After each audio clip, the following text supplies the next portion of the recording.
mucha fantasía, honestamente, respecto a lo que es el diluvio universal. Mucha fantasía. Casi todos han escuchado la historia bíblica del diluvio, ¿no es cierto? Casi todas las personas, creyentes o no creyentes, han escuchado la historia del diluvio universal, pero si no toda, la gran mayoría han escuchado esa historia distorsionada. Muchas veces se enseña a los niños la historia del diluvio, ¿sabe? Como un barquito, como un botecito donde Noé iba con todos los animalitos. Y se ve tan lindo el sol y los animales.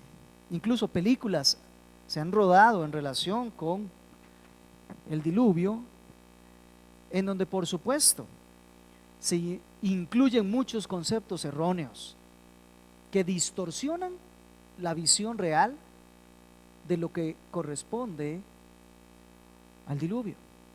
La iglesia de Cristo Jesús debe de rechazar enfáticamente todas estas fábulas profanas. La iglesia de Jesucristo tiene que atender la palabra de Dios conforme a la esencia, conforme a lo que enseña la palabra de Dios. El tema de los capítulos del 6 al 9 de Génesis corresponde al justo juicio de Dios y habla de destrucción, habla de muerte masiva, habla de que el resultado directo del pecado es la muerte. Y vamos a ver hoy la forma en que se llegó a ese punto. Luego de que Dios había creado todo perfecto, de una creación divina donde todo era bueno y bueno en gran manera, llegamos a un punto en donde Dios tiene que traer juicio sobre toda la tierra en razón de lo que el hombre ha llegado a hacer, y esto debe de ser una prevención para todos y cada uno de nosotros. Atendamos la causa. Hoy vamos a ver la causa del juicio divino específicamente, aunque el tema general va a ser todos estos capítulos, el justo juicio de Dios. Hoy vamos a estar viendo la causa, el por qué.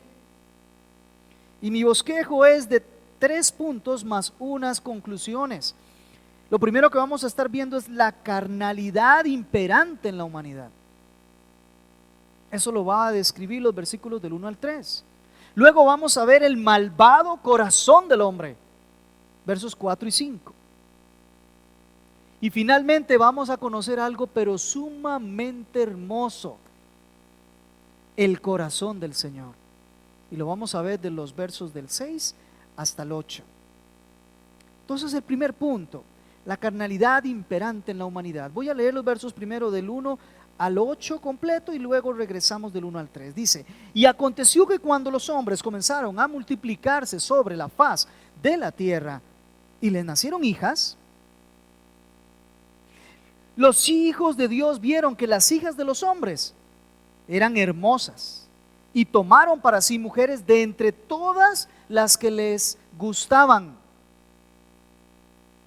Entonces el Señor dijo: no contenderá mi espíritu para siempre con el hombre, porque ciertamente él es carne.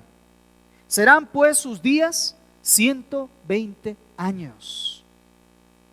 Y había gigantes en la tierra en aquellos días, y también después, cuando los hijos de Dios se unieron a las hijas de los hombres, y ellas les dieron a luz hijos. Estos son los héroes de la antigüedad, hombres de renombre. Y el Señor vio que era mucha la maldad de los hombres en la tierra, y que toda intención de los pensamientos de su corazón era solo hacer siempre el mal. Y le pesó al Señor haber hecho al hombre en la tierra, y sintió tristeza en su corazón. Y el Señor dijo: borraré de la faz de la tierra al hombre que he creado, desde el hombre hasta el ganado, los reptiles y las aves del cielo, porque me pesa haberlos hecho. Mas Noé halló gracia ante los ojos del Señor.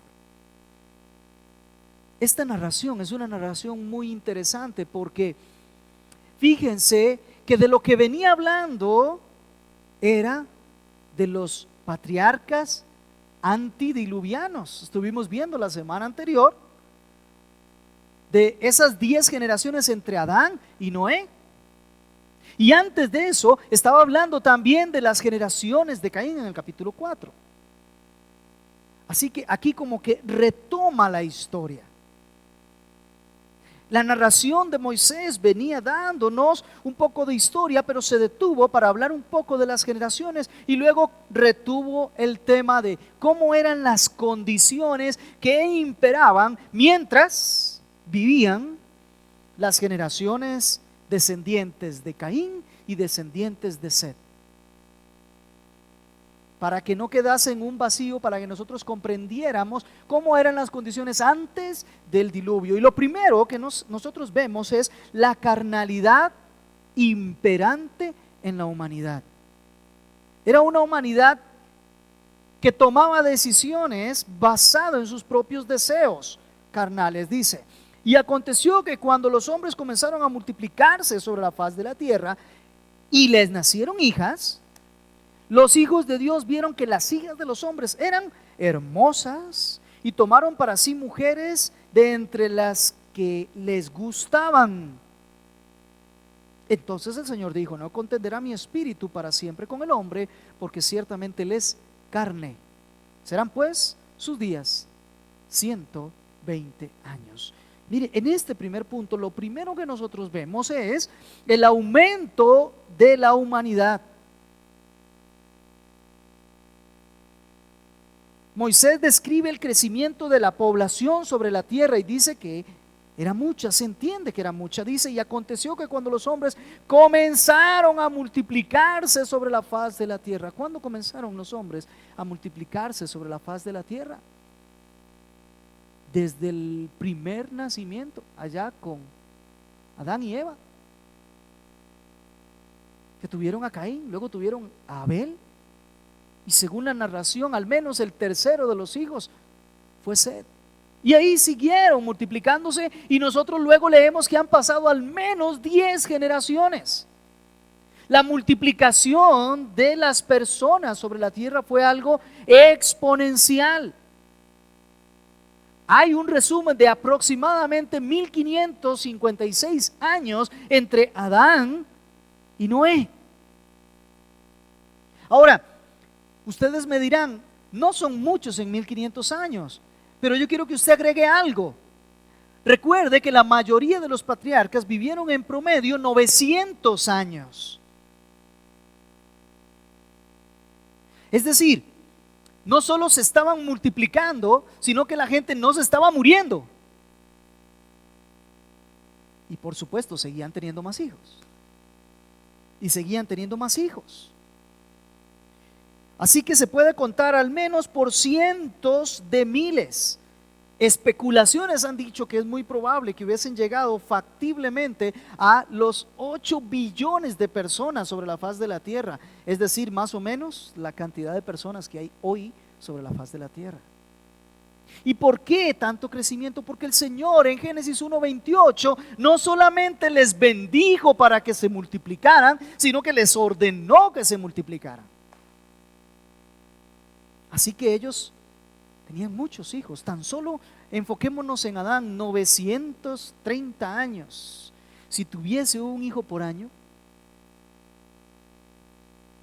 y así sus hijos, y así sus nietos, y así todos, no nos podemos atrever a decir cuántos, pero sí nos podemos atrever a entender que la multiplicación de la humanidad fue exponencial, porque ese fue el diseño de Dios. El gran problema de todo esto es que entre más pecadores haya, más pecado hay. ¿Sí me doy a entender? No solo se multiplicaba la gente en número, sino que todos eran pecadores, por lo que el pecado también exponencialmente creció. Y aquello que era una bendición original para toda la humanidad terminó siendo una maldición. Porque la bendición era que se multiplicaran en número exponencialmente, pero todos llevando su pecado sobre sí mismo, el pecado se multiplicó sobre todos ellos de tal manera que era una cantidad de personas sobre la tierra corrupta, maligna, impía. ¿Y cómo sabemos eso? Bueno, sigamos la lectura. Aconteció que cuando los hombres comenzaron a multiplicarse sobre la faz de la tierra y les nacieron hijas, los hijos de Dios vieron que las hijas de los hombres eran hermosas y tomaron para sí mujeres de entre todas las que les gustaban.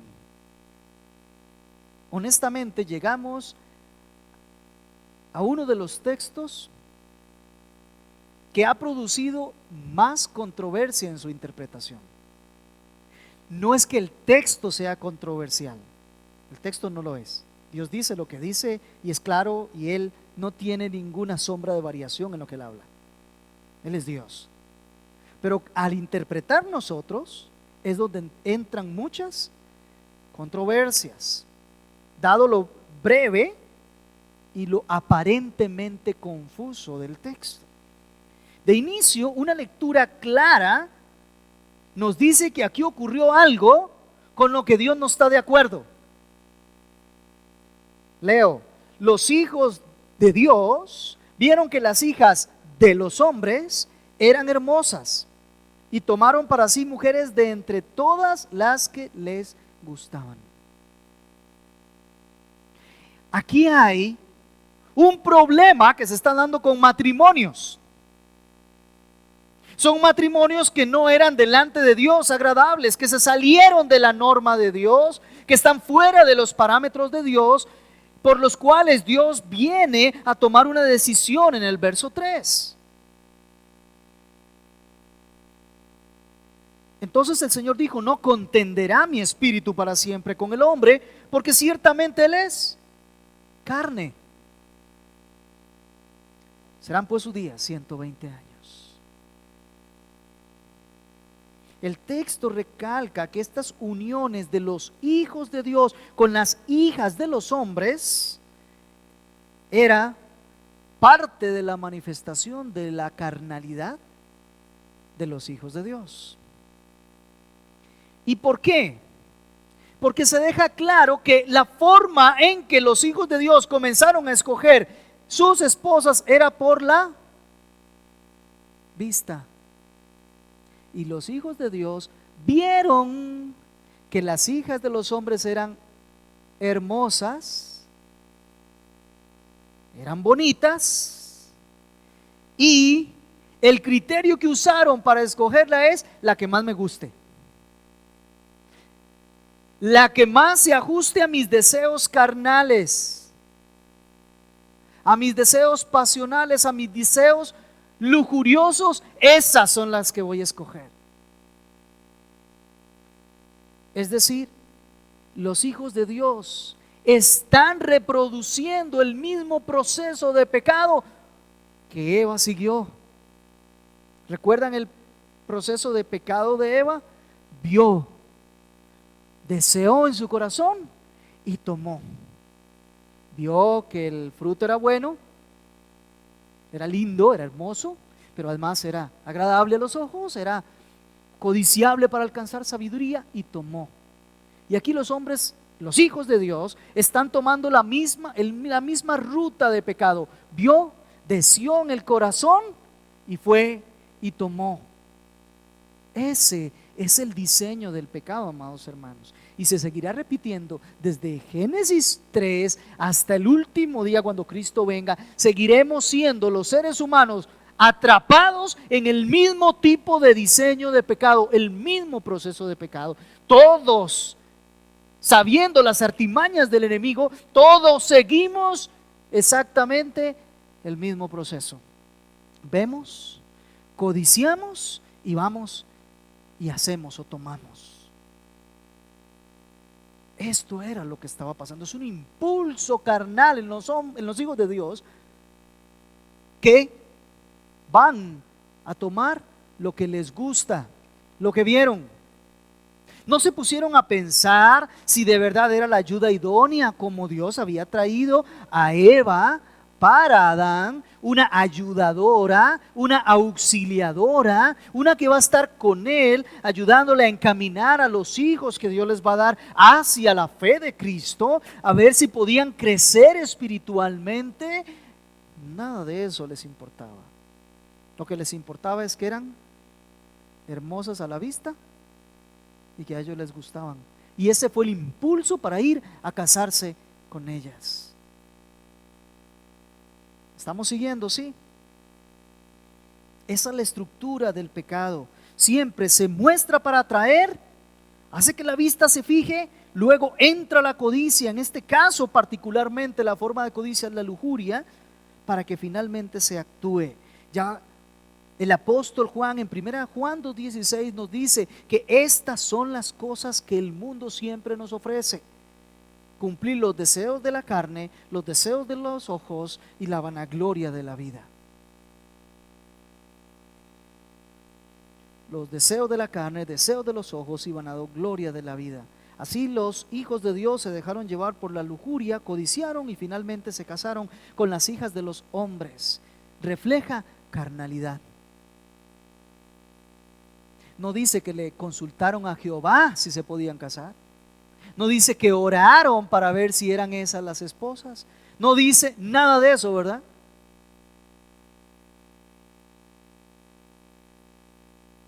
Qué curioso, pareciera que no hemos aprendido mucho en tantos siglos, ¿verdad? Todavía se sigue usando la misma manera de escoger esposa en muchos hombres. Esto es carnalidad y esto los llevó a la destrucción. Esto los llevó a que la justicia de Dios viniese por no controlar los deseos y los impulsos y llevarlos, sujetarlos a la obediencia a Cristo. Ahora bien, usted me va a decir, hermano, ¿y cuál es la controversia que hay ahí? Bueno, ya sabiendo que esta es la base y que esto es lo importante, nosotros, los cristianos, muchas veces empezamos a discutir de aspectos que están ahí y que podemos dar interpretaciones diferentes, porque ustedes ven que hay una distinción entre los hijos de Dios y las hijas de los hombres. Pareciera que estamos hablando de dos grupos de personas diferentes: los hijos de Dios y las hijas de los hombres. En resumen, se han dado tres interpretaciones a lo largo de toda la historia de la iglesia, y todavía hoy tenemos muy preciosos hermanos en la fe, muy estudiosos y muy piadosos delante de Dios, que manejan una de estas tres posiciones. Por eso no es unánime. Yo quiero ser muy honesto y explicarlas brevemente, pero necesito serlo. La primera interpreta a los hijos de Dios como los gobernantes o reyes, que debido a su posición de gobernadores y reyes, normalmente en las regiones orientales se les decía o se les entendía que eran hijos de los dioses. ¿Recuerdan a Faraón? Faraón quería siempre ser llamado y ser entendido como hijo o como un dios, y por eso cuando mueren les hacen esas pirámides para que reflejen el esplendor de un dios. Entonces se interpreta que los hijos de Dios eran los reyes y los gobernantes, y las hijas de los hombres se interpretan como mujeres que pertenecían a castas más bajas, ¿verdad? Que no eran de la realeza, y que entonces los reyes tomaban para sus harenes, para su harén, y que las tenían ahí para cumplir sus deseos carnales. Esa es una primera interpretación. Normalmente la siguen muchos rabinos judíos ortodoxos el día de hoy. Una segunda interpretación, una segunda forma de interpretación es que los hijos de Dios son ángeles. Ángeles que dejaron su posición, ángeles caídos, desobedientes a Dios, que vieron a las hijas de los hombres y que se despertó su codicia y su lujuria, y vinieron y de alguna manera se casaron y tuvieron relaciones o intimidad con las hijas de los hombres, que eran de la raza humana. Si fuera así, esta transgresión es una transgresión mayúscula, ¿no es cierto? Y es francamente hasta abominable mezclar seres angelicales con seres humanos. Una raza intermedia que, bueno, el libro apócrifo de Primera de Enoc no es bíblico, pero tiene referencias a este tipo de interpretación. Y hay autores, muy buenos autores, que siguen esta línea. Entre ellos, los escritores del comentario bíblico contemporáneo, el autor John Walwood, Roy Besuk, el comentario expositivo del Antiguo Testamento, y teólogos como Gerard von Rath, MacArthur, Evis Carballosa y algunos otros siguen esta posición. Y hay una tercera posición que interpreta que los hijos de Dios son todos aquellos que venían de la línea o del linaje de Set, de donde proviene Cristo Jesús en referencia. Esos denominados hijos de Dios. Y las hijas de los hombres son precisamente los de la descendencia de Caín, la línea impía, la línea aquella que se concentraba en los logros humanos. Por eso desarrollaron las artes, la música, la metalurgia y todas estas cosas que vimos la otra vez. Y entonces aquí la combinación de estos matrimonios es la línea santa y piadosa con la línea impía. Y ese es el pecado que están cometiendo delante de Dios. La primera interpretación que les dije realmente no tiene cimiento en la Biblia. Está tomando cosas de los pueblos paganos para aplicarlos a la Escritura. Eso no es un método correcto de interpretación, así que la desechamos. De todas maneras es la que tiene menos vigencia. Y de las otras dos, la interpretación que dice que los hijos de Dios son ángeles y que las hijas de los hombres son mujeres humanas, tiene un par de fundamentos. Uno, que la referencia de hijos de Dios no vuelve a aparecer en todo el Antiguo Testamento, así, esa frase, hijos de Dios, sino solo en el libro de Job.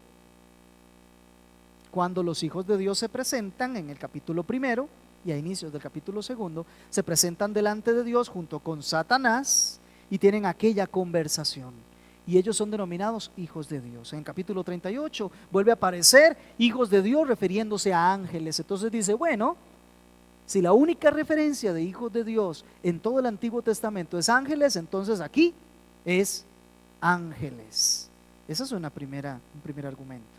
Y un segundo argumento es que si lo tomas así, puedes armonizar y más o menos hacer coincidir con referencias de Judas y con referencias de Pedro, que hablan acerca de los ángeles que cayeron de su dignidad y que están reservados en prisiones eternas porque cometieron un pecado que no les permitió ni siquiera ser sueltos como los demás demonios.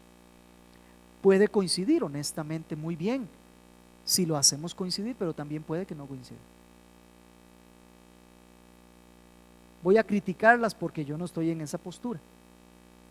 Uno, si bien es cierto la frase hijos de Dios no vuelve a aparecer en todo el Antiguo Testamento, sino solo en Job, no estamos hablando del mismo escritor. Job es uno y Moisés es otro. ¿Qué quiso decir Moisés con hijos de Dios? Es lo que me interesa.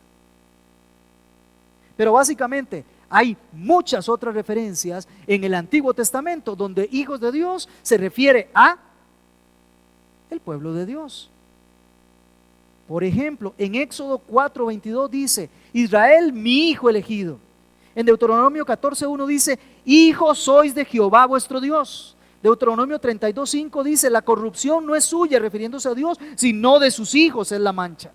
Salmo 73:15, Salmo 82:6, Proverbios 14:6, Oseas 1:10 y un montón de referencias más, donde si bien la frase hijos de Dios no aparece, sí aparece una referencia a ellos, al pueblo de Dios, como los hijos en general de Dios. Así que ese primer argumento no es muy válido. Y el segundo argumento, mire, es que tanto Judas como Pedro podrían referir, sí, bueno, podrían estar en que también podría ser que no, pero además ni en Judas ni en Pedro se refieren a casamiento de ángeles. Se refiere a ángeles que cometieron un pecado, pero no se dice cuál. Y finalmente, Dios condena esta actitud y trae un juicio sobre la tierra. ¿Y a quiénes va a borrar de la tierra? A los seres humanos, no a los ángeles. Qué raro que Dios no juzgue también a los ángeles, cuando en Génesis 3 un ángel tentó al hombre y lo hizo pecar, y Dios no solamente juzgó al hombre, sino también juzgó al ángel. Así que en mi criterio personal, esto se refiere precisamente a los dos linajes. ¿Ok? Hijos de Dios son los del linaje santo, e hijas de los hombres se refiere al linaje impío. ¿Qué fundamento tiene usted para decir eso, hermano? Qué bueno que lo preguntó. Qué bueno que lo preguntó. Primero, son palabras de Cristo en Mateo 22:30, en Lucas 20:34-36 y Marcos 12:21. Son palabras de Cristo que dice que los ángeles no se casan. Así que ¿cómo se van a estar casando con seres humanos si entre ellos, para ser más exactos, los ángeles no son sexuados, sino que son asexuados? Entonces ahí ya tenemos esto, pero sobre todo pasa lo siguiente, amados hermanos, el contexto del libro. Siempre nos sujetamos a lo que el libro nos está diciendo. ¿De qué viene hablando? Capítulo 4, toda la malvada generación de Caín, que llega hasta Lamec, y Lamec, haciendo gala de su fuerza y de su capacidad, de su hombría, se burla de Dios. Y después capítulo 5, toda la santa simiente, con otro Lamec. Y curiosamente, en las dos descendencias, los únicos que hablan son los que se llaman Lamec. Aquel vengativo, burlador, orgulloso, no quiere nada con Dios. Y el otro Lamec dice: me van a hacer un hijo. Ay, tal vez este hijo sea el de la promesa del descanso y del reposo por la maldición que Dios le ha dejado a la tierra. Piadoso. ¿Ven qué claro que está? Y entonces hablan aquí de esto. El contexto nos dice que se trata, y además hay un principio de no mezclar la simiente santa con la simiente impía. Todavía eso lo tenemos en 2 Corintios 6:14. No os unáis en yugo desigual. Sigue siendo la misma regla, sigue aplicando de la misma manera. Un dato más: todos los hombres que vienen en el capítulo 5 de la línea desde Adán hasta Noé, cuando viene el diluvio, todos ellos ya habían muerto. Esos eran la simiente santa y piadosa. Ellos no fueron juzgados por Dios en el diluvio. Todos ya habían muerto, excepto Enoc, que Dios se lo llevó. Pero cuando viene el juicio de Dios, no toca a ninguno de la santa simiente. El problema es que para este momento todos se habían desviado. En conclusión, la interpretación o la posición interpretativa que más se ajusta al contexto y permite fluidez del mensaje es esta que estamos hablando. La maldad creció. Verso número 3. Dios toma decisión. Entonces el Señor dijo: no contenderá mi espíritu para siempre con el hombre. El hombre es sensual, el hombre es lujurioso, el hombre es codicioso. Se están casando aún los que se supone que son de la familia de la fe. Estos ya están tomando decisión de casarse con mujeres solamente porque les parecen hermosas, bonitas a sus ojos. ¿Cómo mi espíritu va a seguir luchando con hombres que lo único que desean es satisfacer los deseos de la carne? El Señor toma la decisión, dice: yo no voy a seguir contendiendo con el hombre para siempre. Todos son corruptos, todos se desviaron, todos. El Señor determinó no contender. Esta palabra, bien entendida, significa el defender una causa ante un juez.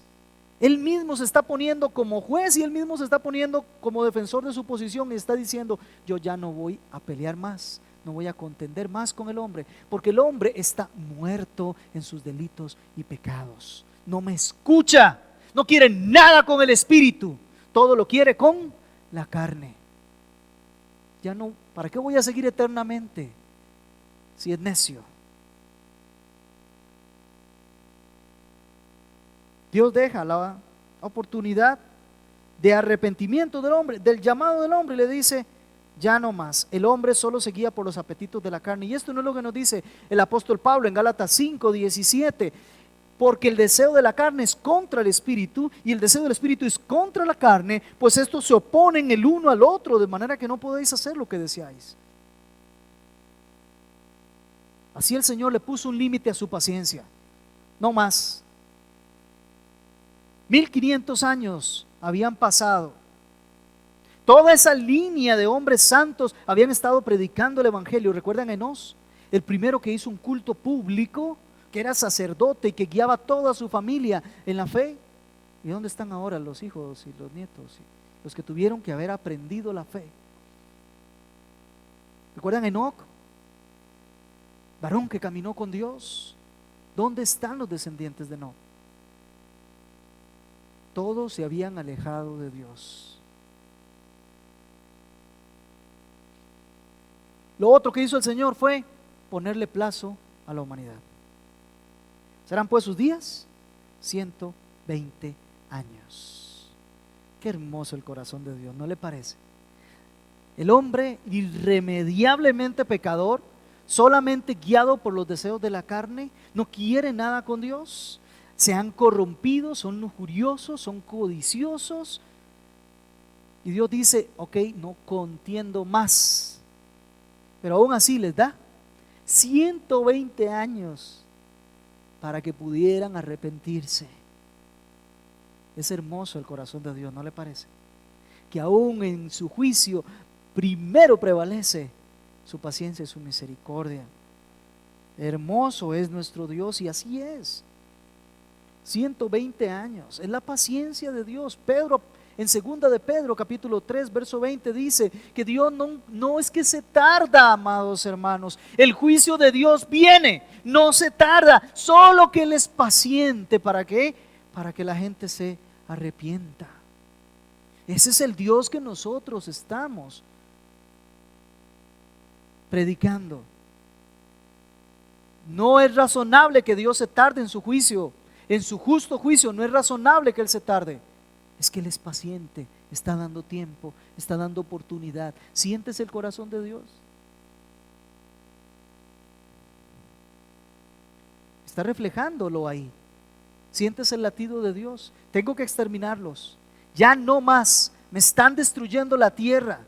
No tienen remedio. Ya mi espíritu no va a contender con ellos, pero les doy 120 años más. Usted me dirá: 120 años es mucho para nosotros, pero para aquellos que vivían 900 y 700 y 800 años, 120 es buen promedio. Y todavía le voy a decir más: Dios no dejó a esa generación sin el testimonio de la predicación, aunque sabía que ninguno le iba a escuchar, pero la oportunidad se los dio. Segunda de Pedro 2:5 dice que Noé se mantuvo en esa generación como el pregonero de justicia. Noé estuvo predicándoles que la justicia de Dios exigía que ellos se volvieran a Dios, que si no vendría entonces el juicio, y ellos no quisieron escuchar. 155 metros de largo tenía el arca. ¿Cuánto se tarda para construir eso? ¿Acaso no era notable? ¿Acaso no todos se dieron cuenta que estaba construyéndola? Era evidencia de que el juicio venía. Era el llamado a la humanidad: arrepiéntanse. Pero los hombres siguieron en sus vidas, en sus lujurias, en los deseos y apetitos de la carne. Eso era lo único en lo que pensaban. Pero cuánta bondad de Dios. Les dio tiempo, les dio predicador, les dio el testimonio, los siguió llamando. Pero viene la parte irremediable, ni aún con eso. Verso 4: y había gigantes en la tierra en aquellos días, y también después, cuando los hijos de Dios se unieron a las hijas de los hombres, y ellas les dieron a luz hijos, y estos son los héroes de la antigüedad, hombres de renombre. Y el Señor vio que era mucha la maldad de los hombres en la tierra, y que toda la intención de los pensamientos de su corazón eran solo o siempre hacer el mal, nada bueno. Miren, no hay que ir hasta Romanos 3, ¿verdad? Ya desde Génesis 6:5 nos damos cuenta que no hay ni uno justo, no hay quien busque a Dios, no hay nadie bueno. Y lo que nos dice en esta porción, este segundo punto, irremediable condición del hombre, es la existencia de gigantes. Y ahí el mismo texto nos explica cuáles son estos gigantes. Héroes de la antigüedad, hombres de renombre. Este es otro texto que ha dado mucho que hablar a los teólogos. ¿Quiénes son estos gigantes? Quienes siguen la postura que los hijos de Dios eran ángeles, dicen, ve, cuando se unieron los ángeles con la raza humana, produjeron gigantes. Véalos, ahí están. Suena interesante, pero eso es lo que dice el texto. ¿Cuándo hubo gigantes? ¿Cuando se unieron o desde antes? Desde antes había gigantes y después también había gigantes. Así que no son el producto de la unión. El texto nos está diciendo a qué gigantes se refiere. Yo sé que esa parte Nefilim en hebreo da algunos conceptos ahí como los caídos y qué sé yo. Vamos. El mismo texto nos dice que estos eran hombres de renombre, hombres grandes o héroes de la antigüedad. Qué increíble. Hoy ocurre en la sociedad exactamente lo mismo. ¿Quiénes son nuestros héroes? ¿Quiénes son las personas de renombre en la sociedad? ¿No son acaso aquellos que viven inmoralmente? ¿No son acaso aquellos que están en contra de Dios? ¿No son acaso aquellos que han desechado a Dios, que se burlan del llamado del Espíritu Santo y que aún terminan hasta ridiculizando a los que seguimos a Dios? ¿No son los actores, las actrices de cine, no son los cantantes, no son esos los de renombre en la sociedad? ¿Y por qué son de renombre? Porque precisamente rompen todas las reglas que Dios les ha dejado para vivir, y viven en inmoralidades, en borracheras, en lujurias, y esos son los que la sociedad tiene como los grandes, como los héroes, como los de renombre. Así que ¿por qué nos extrañamos? Aquí es exactamente lo mismo. No se confunda por la palabra héroe o renombre. Es que sencillamente hay seres humanos que llevan tan adelante su violencia, su impiedad, su maldad, son tan desvergonzados y tan inmorales que se sobreponen o sobrepasan a los demás y hasta se convierten en personas admirables. La sociedad sigue siendo igual. No ha cambiado la humanidad. Parece que el juicio justo de Dios no hace reflexionar a muchos. La humanidad hace modelos de estas personas para seguirlos. Y la inclinación del hombre natural es imitar a estos que están haciendo el mal, que están en contra de Dios. Y esa es la inclinación. ¿Recuerdan? Primero se observa el pecado, luego se codicia el pecado, luego se hace el pecado. Ponemos como modelos a quienes se comportan de esta manera, entonces los vemos, los codiciamos y seguimos actuando finalmente como ellos. El corazón del hombre tiene estas inclinaciones. Estas son las condiciones, solo actúa impiadosamente. Y no es solo una cuestión externa, verso 5, y el Señor vio que era mucha la maldad de los hombres sobre la tierra. El Señor está evaluando a los hombres y ve que todo lo que hacen es maldad. Pero no solo lo hacen, sino que el problema no reside en lo que hacen, sino que el problema reside en el corazón. Fíjese, verso 5, toda intención de los pensamientos de su corazón era solo hacer siempre el mal. Es una observación penetrante de Dios e inequívoca. No solo ve lo que está ocurriendo afuera del hombre, lo que ellos están haciendo, sino va a lo profundo del corazón, lo observa y dice aquí: todo pensamiento y toda intención es maldad pura. La multiplicación de personas en la tierra implica la multiplicación de obras de maldad. Pero los hombres no solamente hacen lo que es mal, sino que ellos son malvados. Las obras de los hombres son despreciables, todas son manchadas por el pecado. Y esta continuidad de la condición humana nos las indica Isaías 64:4. Todos nosotros somos como el inmundo, y como trapo de inmundicia todas nuestras obras justas. Todos nos marchitamos como una hoja, y nuestras iniquidades, como el viento, nos arrastran. Esa es la condición humana. Y quiero advertirte acá. Olvídese por un momento de las discusiones de los teólogos. Póngase a resguardo. Jesucristo nos dice cómo actuaban las personas en esa época. Lucas 17, 26, 27. Tal como ocurrió en los días de Noé, así también serán los días del Hijo del Hombre. ¿Cómo? Comían, bebían, se casaban, se daban en casamiento, lo que nos está diciendo el texto, hasta el día que Noé entró en el arca, vino el diluvio y los destruyó a todos. Eso dice Cristo, que justo cuando Él vaya a venir, los hombres se van a estar comportando tan seguidores de los deseos de su carne, que van a comer, van a beber, van a casarse, van a darse en casamiento, sin importarles nada la venida de Cristo, ni toda la inmensidad de su pecado. Y yo le pregunto, ¿cómo vemos a la sociedad hoy? ¿No la vemos igual? Sensual, lujuriosa, codiciosa, comiendo, bebiendo, casándose, dándose en casamiento. ¿No estamos viviendo esos días? Estamos en esos días. Ya el juicio de Dios es inminente, está muy próximo. Ya viene el justo juicio de Dios, como ocurrió y como dice Cristo, hasta que Noé entró en el arca y vino el diluvio y los destruyó a todos. Es que no puede durar la iniquidad, el pecado, la maldad, la sensualidad, la inmoralidad, la carnalidad, no puede prevalecer. El Señor tiene que ponerle un fin a todas esas cosas. La justicia tiene que reinar.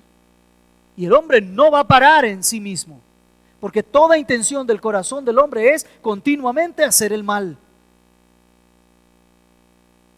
Algunos andan por ahí levantando al ser humano. No es que haya alguna bondad en el hombre, lo que hay que buscar es cómo encontrarle esa bondad y cómo encontrarle que haga el bien. Jamás, no hay nada bueno en el hombre. Por más que se reúnan todas las naciones, por más que discutan planes de paz, por más que discutan todas esas cosas, el veredicto de Dios es: solo quieren hacer el mal. Para eso se reúnen. Así que Dios es el único que puede venir y traer la justicia, traer la paz, traer el orden en todas las cosas, y así lo hizo. Por eso estamos viendo el justo juicio de Dios. ¿Y cuál fue la causa? Hombres llenos de maldad, siguiendo sus deseos de la carne, sin preocupación alguna por la vida espiritual y negando a Dios. Este es el preparativo, esta es la causa, esta es la fuente de donde Dios está tomando su decisión. Aún más, el texto revela que estas acciones no solo eran externas, estaban en la intención del corazón. Así que no es el ambiente. Puede ser el mejor ambiente en que se desarrolle una persona, que no es el ambiente lo que lo corrompe. No es la educación. Puede tener la mejor educación, que no es eso lo que le termina corrompiendo. No es la pobreza, no es la riqueza, no es la nobleza. Es el corazón rebelde que produce las acciones. Esta es la clara narración. Si quieres leer un poco más de lo que de verdad es el hombre, y ya de una vez por todas pierdas cualquier intención y cualquier esperanza en que el hombre sea bueno y que cambie, incluido tú, incluido yo, váyase a Romanos capítulo 1, versos del 18 al 32, y dése cuenta cómo es el hombre en su estado natural. Es que yo tengo la esperanza de que el que quede hoy como presidente venga a cambiar las cosas. Por favor, comprenda, la maldad está en el corazón del hombre y se buscan ser presidente no es para hacer el bien, no lo es.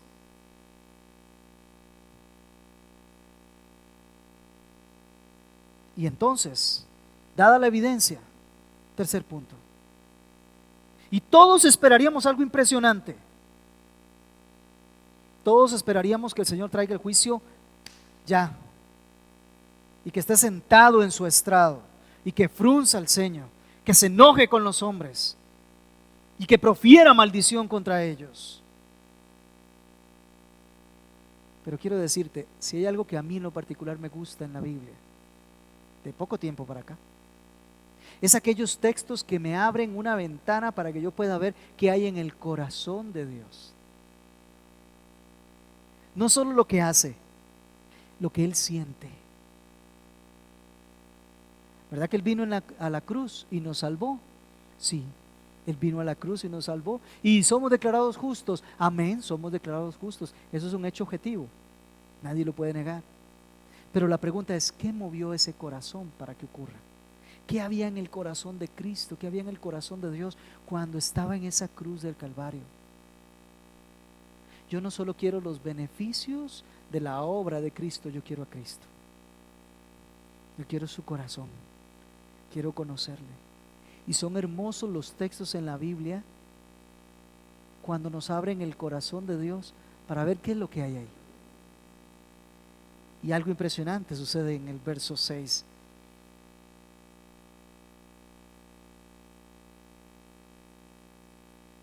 Y le pesó al Señor haber hecho al hombre en la tierra, y sintió tristeza en su corazón.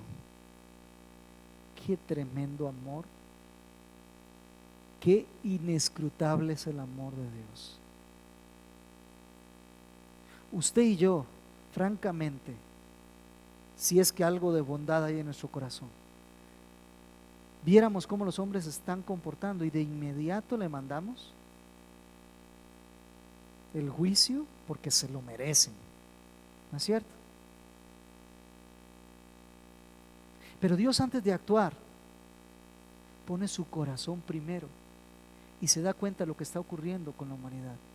Estos hombres están caminando hacia una destrucción que será por aguas. Estos hombres están destruyéndose a sí mismos y están destruyendo la creación divina de Dios. Aquello que Él dijo algún día que era bueno en gran manera, ahora se ha convertido en algo tan feo,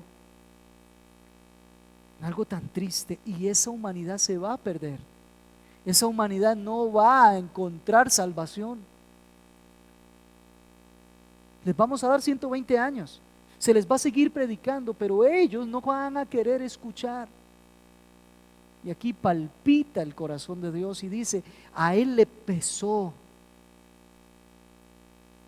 a Él le dio tristeza saber la condición del hombre, la condición humana. ¿Qué no lo sabía desde antes? ¿No era acaso Dios omnisciente y no tenía conocimiento de estas cosas? Por supuesto que lo sabía. Por supuesto que Él sabía que así se iba a comportar la humanidad. Por supuesto que Él sabía que iba a venir un diluvio. Por supuesto que Él sabe todo lo que está pasando. Pero eso no evita que su corazón sienta, le pese, le dé tristeza por la condición del hombre. Es que a Dios el hecho de que el hombre se porte bien o se porte mal ni le favorece ni le afecta en lo más mínimo. Él sigue siendo Dios. Nada lo va a cambiar de donde Él es y quién Él es y dónde está. Su poderío, su dominio es dominio eterno. Y nada, ni nadie puede alterar una sola vez al Señor. Pero Él es un Dios que está con nosotros, que nos ama, que sufre nuestro dolor, que nos acompaña, que se da cuenta de lo que estamos produciendo, que no quiere que eso ocurra. Él no quiere. El hombre se ha degenerado, se está comportando así literalmente y con el perdón de todos. Se está comportando como un animal.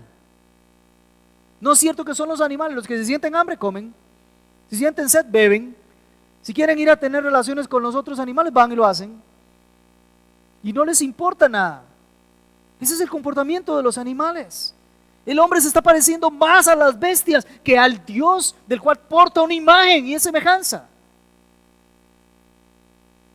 Es rebelde, es autodestructivo y está dañando la creación, está dañando a los demás. Pero ¿qué siente Dios en eso? Siente tristeza, siente dolor. Algunas versiones, como la Reina Valera 1960, dice: y Dios se arrepintió de haber creado al hombre. Dios no se puede arrepentir en el sentido que el hombre se arrepiente. El hombre se arrepiente porque ha obrado mal, ha hecho mal, ha pecado, y entonces se arrepiente porque quiere devolverse de eso, pide perdón a Dios y busca el nuevo camino. Dios no cambia su camino nunca. Lo que ha determinado lo va a hacer y nada le va a hacer cambiar, porque ya lo que determinó hacer es perfecto. Así que la palabra arrepentimiento que usa la Reina Valera lo que quiere dar a entender es que Dios le pesó, le dolió en lo profundo de su corazón. ¿Sientes a Dios? Es la segunda vez que te lo pregunto. ¿Estás sintiendo el palpitar de Dios? ¿Cuánto necesitamos cambiar nuestro concepto erróneo y pecaminoso acerca de Dios? Él no permanece impasible ante la realidad de que la corona de su creación está llena de maldad, está llena de pecado. Él siente dolor, él siente tristeza. No va a alterarse sus planes y sus propósitos, pero siente amor y le duele la pérdida del hombre. ¿No es cierto que en el Evangelio nosotros encontramos las siguientes palabras? Porque de tal manera amó Dios a la humanidad en general, que dio a su Hijo unigénito para que todo aquel, no la humanidad en general, pero para que todo aquel que en Él cree no se pierda, sino que tenga vida eterna. ¿Sientes el corazón de Dios? Él es el Dios amoroso realmente. Dios no es que tiene amor, es que Él es amor. Él ve al hombre muerto en sus delitos y pecados. Él ve al hombre como seguidor de los apetitos de la carne, sin escuchar el llamado de la comunión. Pero a Él le duele y aún así le deja el pregonero de justicia para que, si acaso logran escuchar, se puedan volver, aunque sabe que no va a ocurrir. Cristo sintió la misma tristeza ante la incredulidad del hombre. Cuando lo vemos llorar por el camino de los impíos, por el pecado y por el resultado del pecado. Cuando Él en Juan 11:35 llora por la muerte de Lázaro, no es porque se sintió triste porque Lázaro se murió. Por favor, sabía que lo iba a resucitar. Y aún más, sabía que Lázaro va a estar con Él eternamente en el cielo, y por el gozo puesto delante de Él menospreció la cruz y fue y se entregó por Lázaro y por todos los que Él amaba. Él no llora como nosotros. Él llora porque ve a los seres humanos que están alrededor llorando por una realidad que no se pueden quitar de encima: la muerte. No se lo pueden quitar de encima. Y a menos que tú estés en Cristo, cuando llegue la muerte, después de ahí, nada se puede hacer. La condenación es lo que está al otro lado de la muerte. La condenación, el infierno eterno. Y eso es por lo que llora Cristo Jesús. Es por lo que siente tristeza y dolor el Padre eterno. ¿Sabe qué le dice Dios a Jeremías que le diga al pueblo? Le dice: diles, vivo yo, declara el Señor, que no me complazco con la muerte del impío. No es que Él está gozoso porque el impío se muera, no me complazco con la muerte del impío, sino en que el impío se aparte de su camino y que viva. Y le dice: volveos, volveos de vuestros malos caminos. ¿Por qué habéis de morir, oh casa de Israel? Siente a Dios en medio de estas cosas. Él ama profundamente. A Él le duele la condición del hombre. Y bueno, viene la justa decisión de Dios sobre el hombre y con todas las criaturas. Y nos dice aún por qué lo va a hacer. Dice el Señor, verso 7: borraré de la faz de la tierra al hombre que he creado, desde el hombre hasta el ganado, los reptiles, las aves del cielo, porque me pesa haberlos hecho.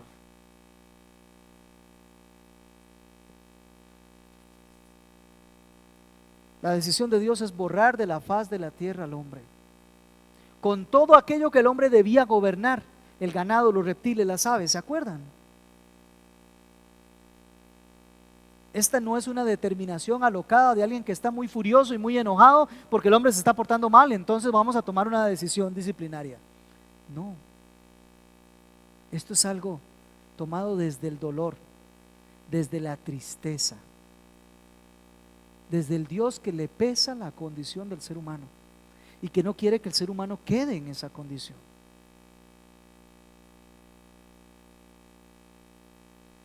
Es cierto, la justicia está reclamando: ¿qué pasa? Pero el Señor en su misericordia dice: 120 años más, un predicador que esté con ellos. Abramos un arca. Vamos a ver más adelante que en el arca se dice que aproximadamente unos 35,000 animalitos iban. Para meter 35,000 animalitos, más o menos del tamaño como de una gallinita todos. Y los grandes dinosaurios, meta a los pequeños. ¿Para qué los va a meter grandes? Dice que alcanzan aproximadamente en 120 vagones de tren, 35,000 animalitos. En el arca alcanzaban 520 vagones de tren. O sea, había espacio para los animalitos, para su comida, para Noé y toda su familia y su comida, y había espacio para todo el que quisiera entrar. ¿Ves el corazón de Dios? ¿No es cierto que si todo el mundo se arrepintiera y pusiera sus ojos en Cristo, todos serían salvos? La provisión es para todos, el llamado es para todos.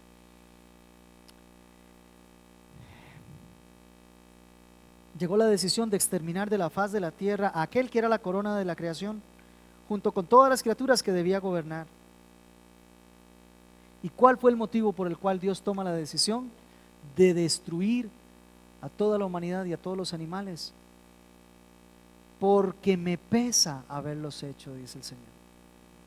Porque esa tristeza, ese peso y ese dolor es tanto que yo no lo voy a dejar así.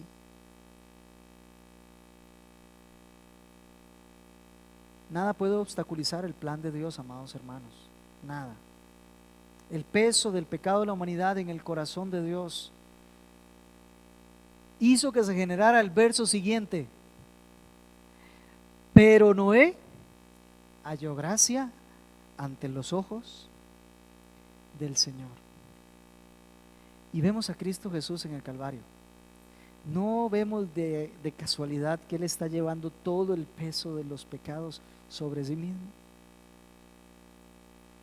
Y por gracia invita al hombre y le dice: todo aquel que cree en Él no se va a perder. Este es el corazón de Dios. Este es el hermoso corazón de Dios. Vemos ahí en el último versículo: gracia, aún en medio del juicio. La gracia, la provisión de gracia, de misericordia para salvar a los que eran suyos. Gloriosa gracia del Señor que previó la continuación de su plan, promesa de redimir a la humanidad. Porque eso estaba escrito desde Génesis 3:15. Y el pecado del hombre y aún el juicio que tenía que venir, y aún que los iba a borrar de la faz de la tierra, no por ello iba a dejar de cumplir el plan de redención. Se da cuenta el control perfecto de todas las situaciones que están ocurriendo, que Dios todo lo tiene ya determinado.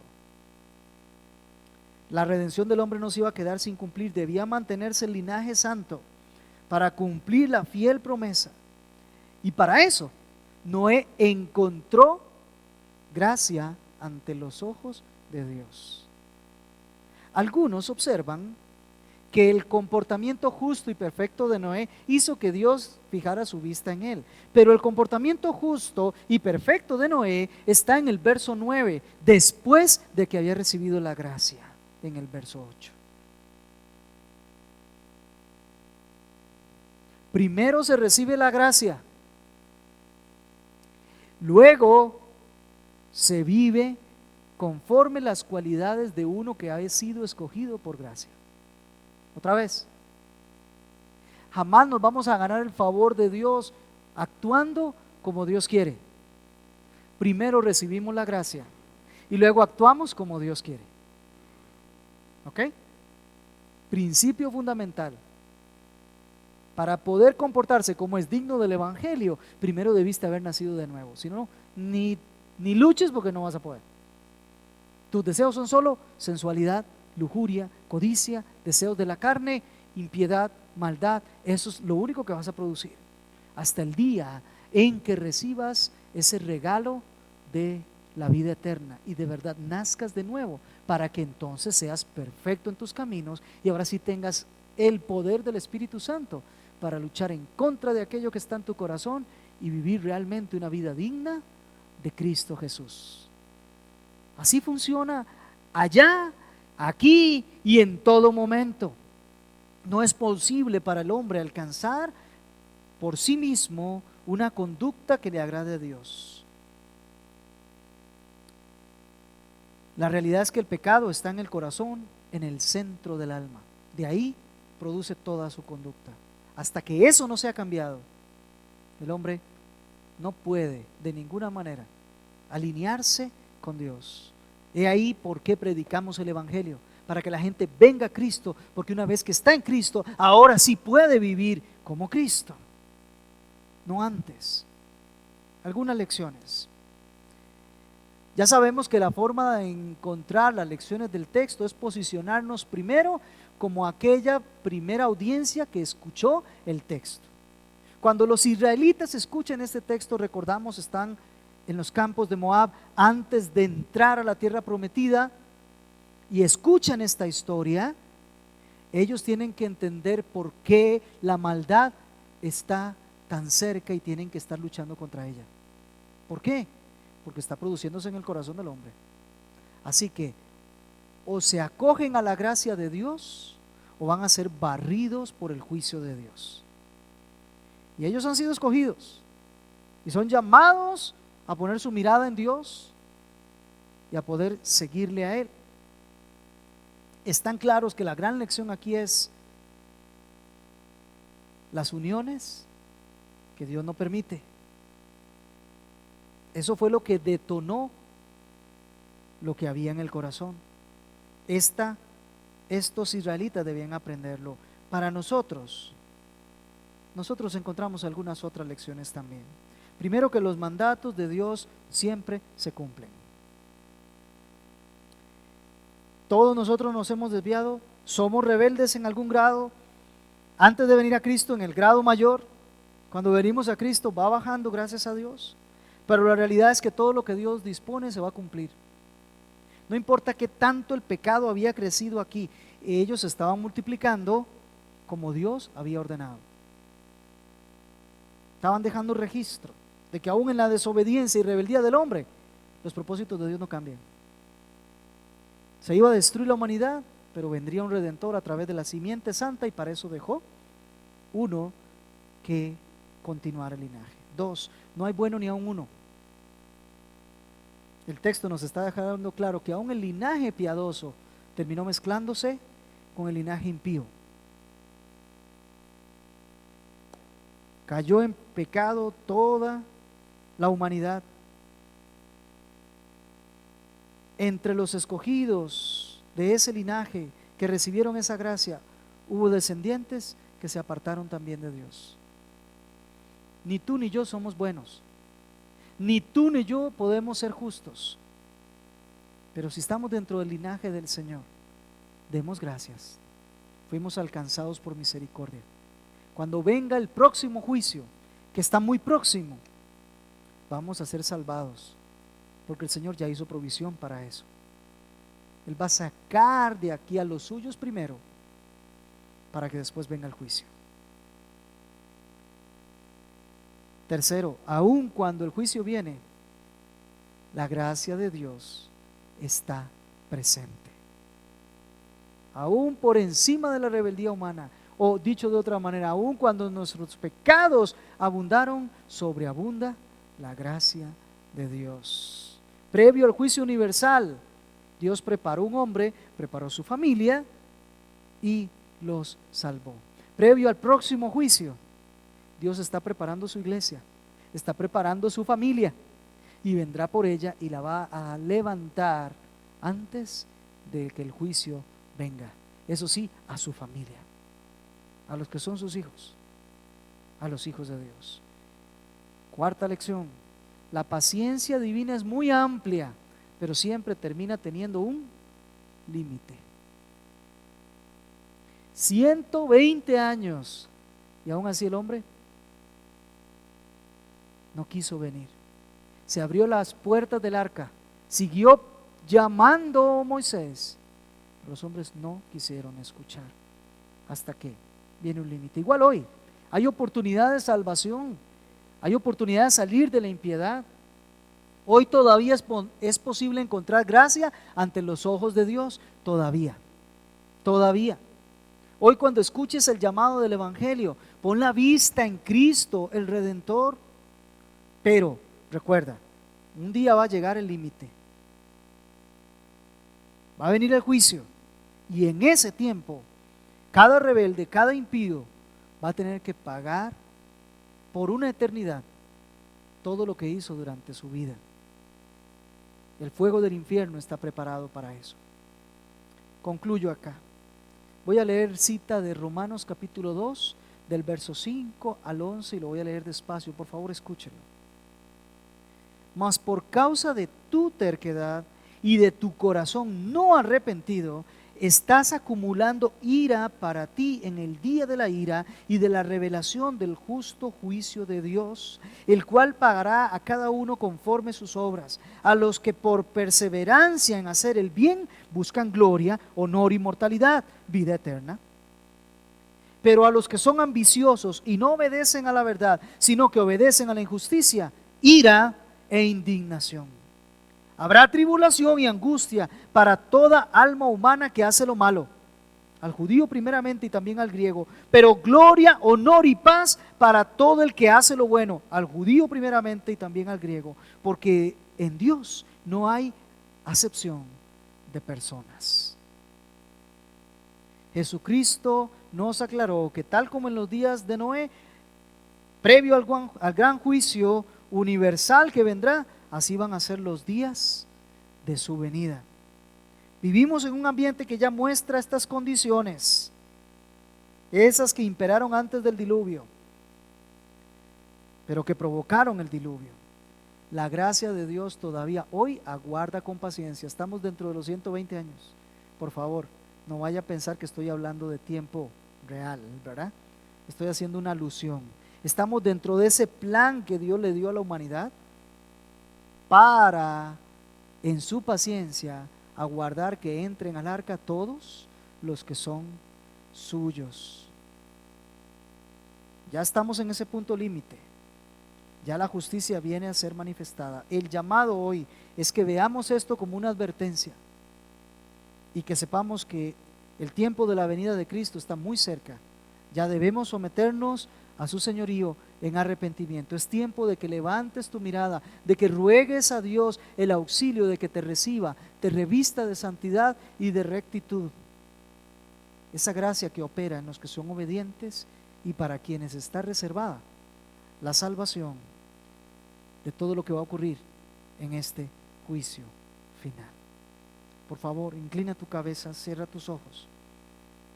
meditemos en unos momentos en lo que hemos leído.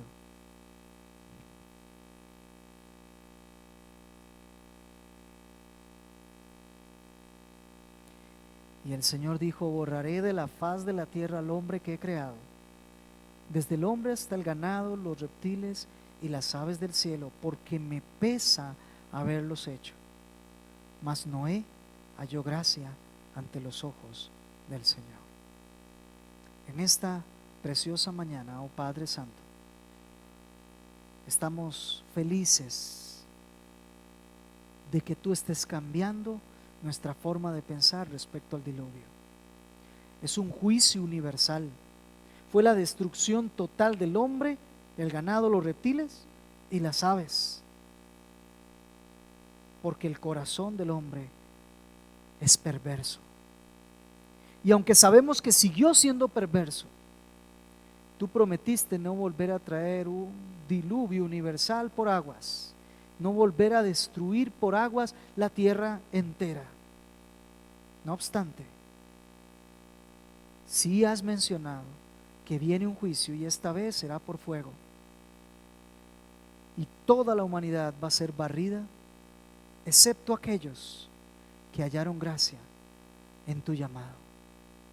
Señor, si en esta mañana alguno de los que escuchan se da cuenta que todavía no está en ti, que todavía no ha sentido palpitar el corazón tuyo por el dolor y la aflicción, por el pecado, la maldad que nos está destruyendo, Señor, te pido que por favor lo llames, le hagas sentir el peso y la carga de su pecado, le contristes con tristeza y por culpa, para que corra a pedir el perdón que todavía hoy está vigente, que estamos en ese periodo antes y que hay predicadores que todavía están trayéndonos el Evangelio para que atendamos. Señor, te pedimos que tú fortalezcas a la iglesia. En estas palabras hallemos advertencia de mantenernos separados de los impíos, para que estemos claros al escuchar cuando tú llames y digas: este es el momento, vengan conmigo, y poder recibirte en gloria. Esto oramos a ti, en el glorioso nombre de Cristo Jesús.